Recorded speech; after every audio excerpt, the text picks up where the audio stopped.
Zo, we willen een vergelijking maken tussen de mini-crackers van de Beko of de mini-crackers van Corsair, van Weco Corsair van vroeger. Dus even kijken welke het harder knallen.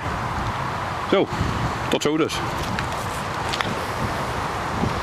Dit is het verschil tussen de Beko en de Weco. De Weco is rechts, de Beko is links. Je ziet sowieso aan de Weco zijn beter afgewerkt al, dus eens even kijken wat ze qua knal doen. We gaan ze eventjes afstrijken. Filmert, blijf maar doorfilmen, we gaan testen. Dit is Beko. Dit is Weco.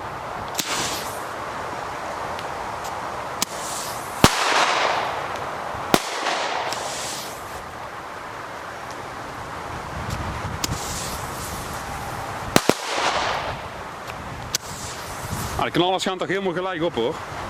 Toch? Toch Filmert? Wow. Vind die van Weco toch lekkerder? Vind je van Weco lekker? Prima. Ja, iets harder. Ietsje harder, klopt ja.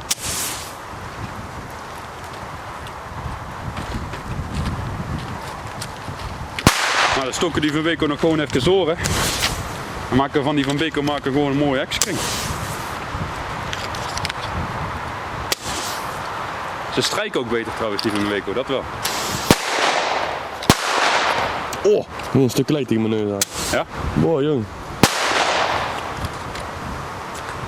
Gaat ie? Ja. Kut.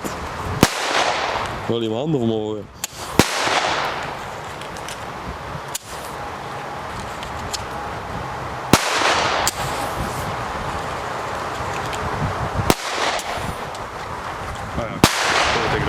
Leuk hekskring gemaakt van strijkjes! Joehoehoe! Fix erin!